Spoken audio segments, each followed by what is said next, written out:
Hello, my name is Mrs. Dovey, and the owner of this fantastic channel, with hardly any viewers, is my civil partner, Michael.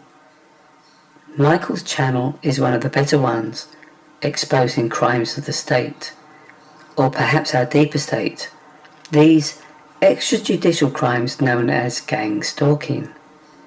It has been suggested that the word or phrase gangstalking is one dreamt up by one of the intelligence agencies, and it unfortunately has become the default used online, but it falls far short of describing what is involved for those people being targeted, including my Michael, via these illegal crimes sanctioned apparently by the state. Michael is a real deal. Pay no heed to gaslighting, dismissive cops, and all those deliberately turning a blind eye or are complicit in the cover-up of this dark, disturbing, hidden evil. They will all have to account for their complicity or inaction, which allows the cover-up of this unlawful program. It does not matter what you think of Michael. At heart, he's a good human being. Yes, he smells. People say he's ugly, though to me, he's the most handsome creature from the sky and on earth. He's sometimes disgusting, socially inept, a bit of a dick, but he's my Michael, and I won't have you say a bad word against him, because he completes me and I him. And besides, you should be looking at his evidence with no bias, and realise the bigger picture, where many decent people around the world in other democracies are also experiencing the very similar tactics involving being stalked, covertly spied on, and harassed by a multitude of strangers, and when feasible, by a neighbour or two.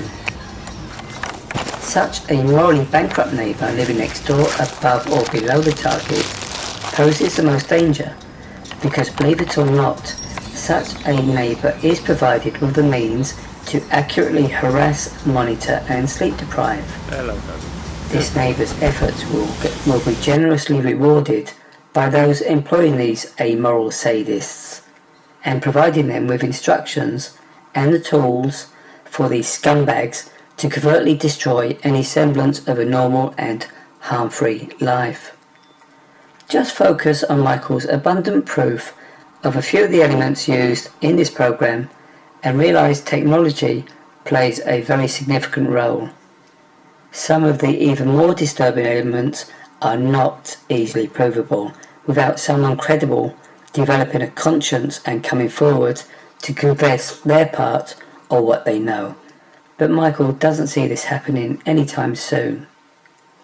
I'm just a pigeon, so it's not within my capability to help, beyond giving lots of love and support to my beloved.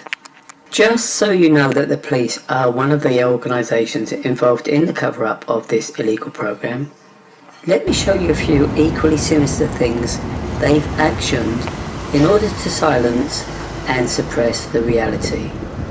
Their dirty deeds began back in 2016, when my Michael visited the local police station in Peckham to ask them to investigate the incontestable character assassination he became aware of from 2015 locally and beyond the area he lives, and of which he has very good evidence.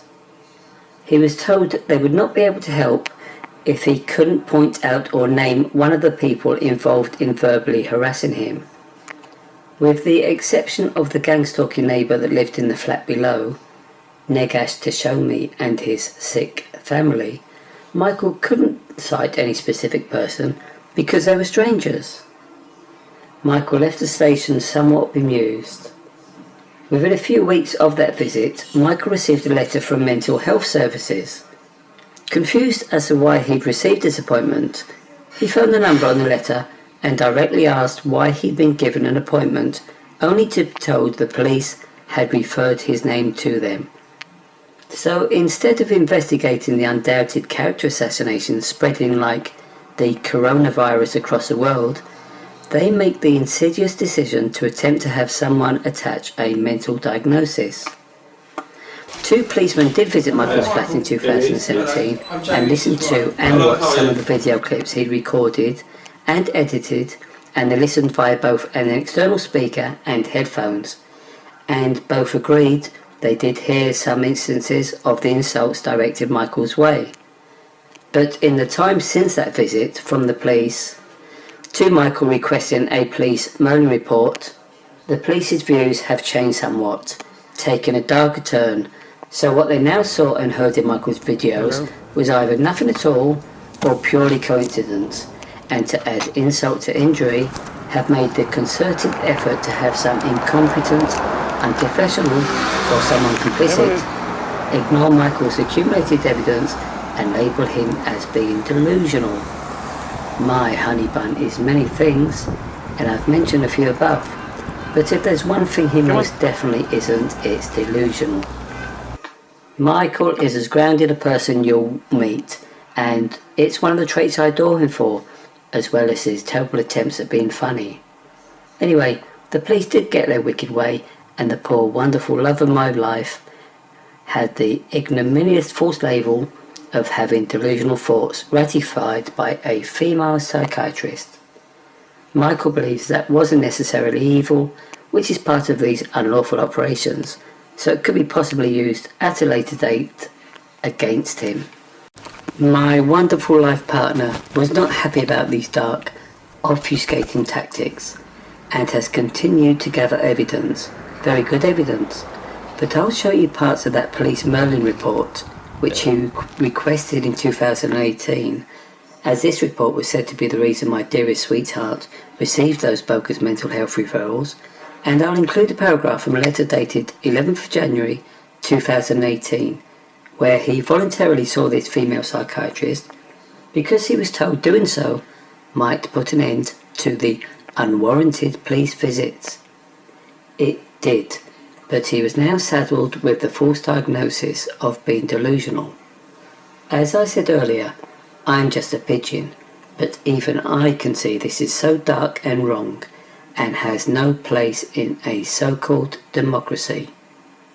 My life partner is being stalked and harassed, and a close neighbour or three is turned to the very dark side with the lure of money or rewards, and provided with hardware to help covertly and invisibly and insidiously shadow, harass and sleep deprive with pinpoint accuracy, yet no one takes a blind bit of notice.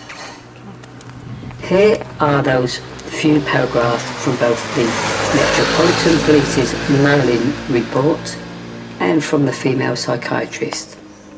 Michael did ask the psychiatrist to study his evidence prior to the appointment, but aside from one video clip, one of the weaker ones regarding his evidence, she made no mention of the rest and seemed determined from the off to give that delusional diagnosis.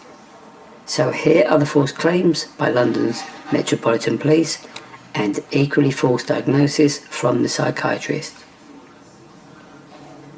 Oh, look at the state of my feet. I forgot to paint my toenails. What a dirty bird I am.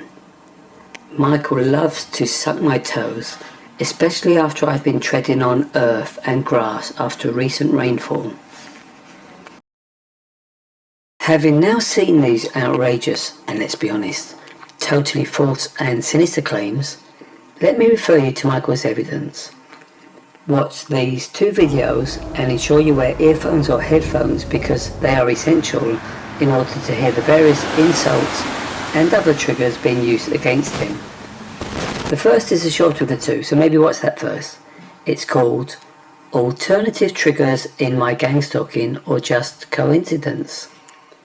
The second video is titled An Appeal to Those Working in Journalism, Law Enforcement, Legal Services and Mental Health.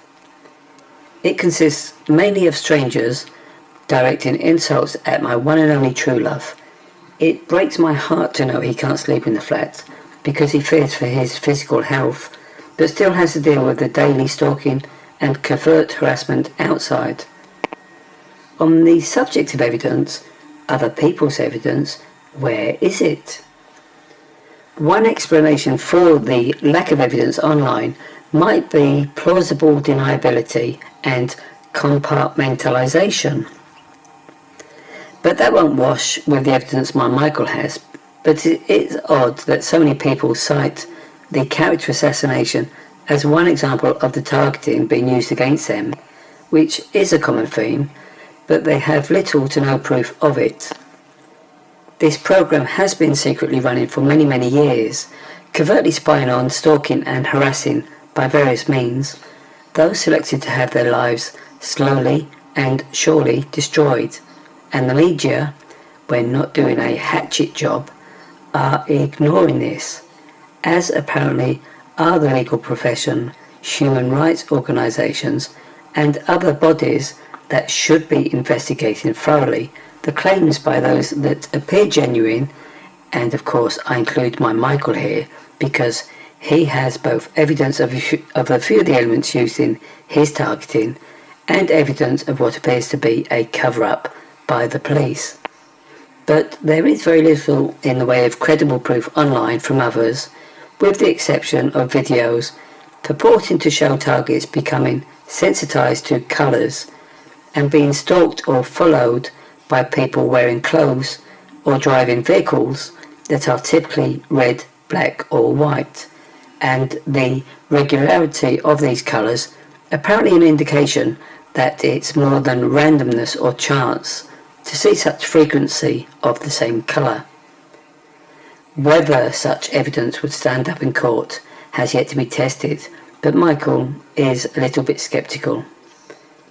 Michael says he's no smarter than many of those that self-identify as targeted individuals or targeted survivors, but does find it difficult to understand why they don't have any good proof of any of the elements in their targeting.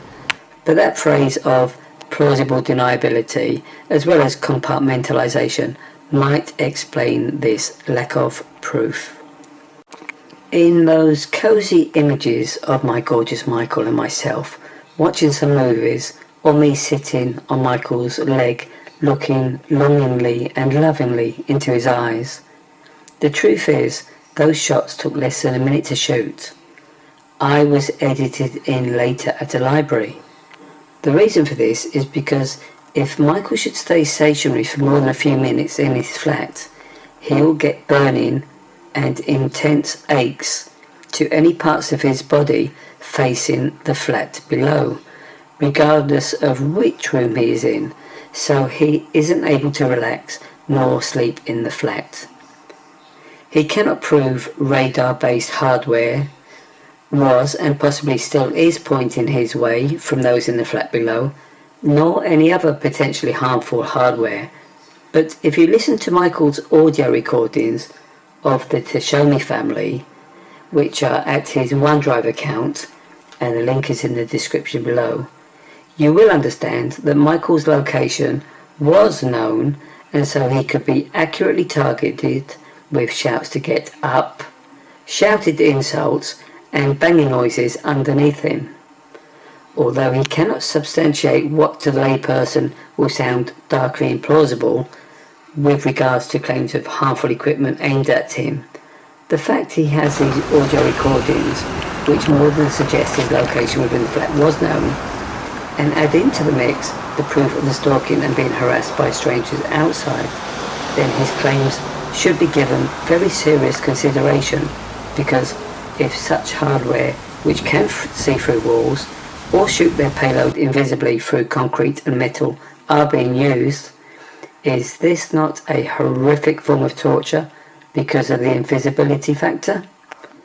Michael truly believes his body is and has been both permanently harmed and disfigured because of whatever was trained on him.